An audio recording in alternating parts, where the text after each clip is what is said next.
Welcome, my friends, to today's 2 Minute Tuesday. I got a really cool new tool. So Joel Block came to town. You guys know him.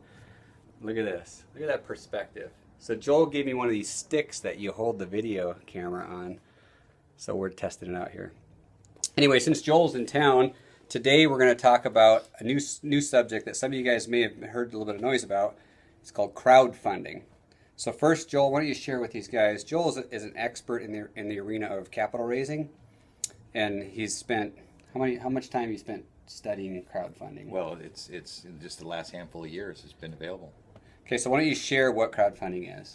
Well, first of all, there's the old crowdfunding is donation crowdfunding, where artists and people would organize their films or whatever. People would put in $20 and they'd get a copy of the DVD. That's not what we're talking about. What's brand new that came out starting in 2012 was that the Congress and the President signed legislation authorizing that investors could actually have securities that they buy through the internet and through a digital mechanism called a portal. So the whole concept of relaxing the general solicitation standards, which have been prohibited for 80 years, is brand new. And that's really a cool new thing that makes it possible for investors to have access to more deals. Okay, so we're in real estate. How does crowdfunding and real estate work together?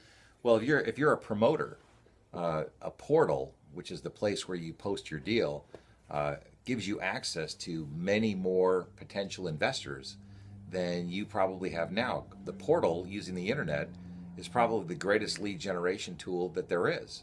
And so having access to all these new investors, which, by the way, have to be accredited if they're going to go through a portal, is just a very exciting mechanism, and it's working. People are raising millions of dollars using this new tool.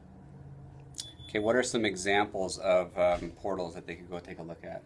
There's several big ones, and we're in the process of building one, but the big ones that are out there now, there's Realty Mogul, there's iFunding, Fundrise, and a host of others. I mean, if you look into funding portals for crowdfunding for real estate, you'll find a lot of stuff.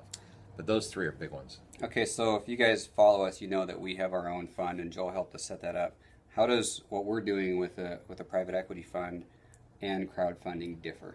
Well, crowdfunding is only the mechanism of where the money comes from. Once the money's in the pot, the way that Bakerson operates is the way that it operates. The crowdfunding mechanism doesn't have anything to do with it.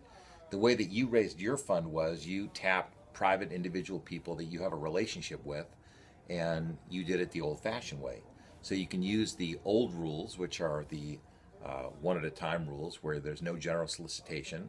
Private placements are private, and you have to keep your details private, so you don't ever talk about the details of your fund on camera or on the internet.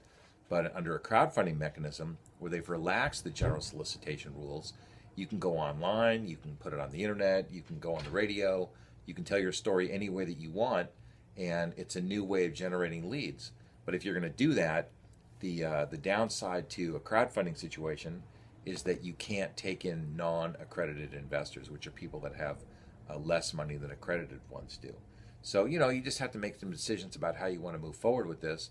But it's a cool new way of generating leads, and we're going to talk about that at the Deal Making Symposium that we have coming up in October. We've talked about it the last couple of times because you can't talk about raising capital anymore without talking about crowdfunding. It's the way.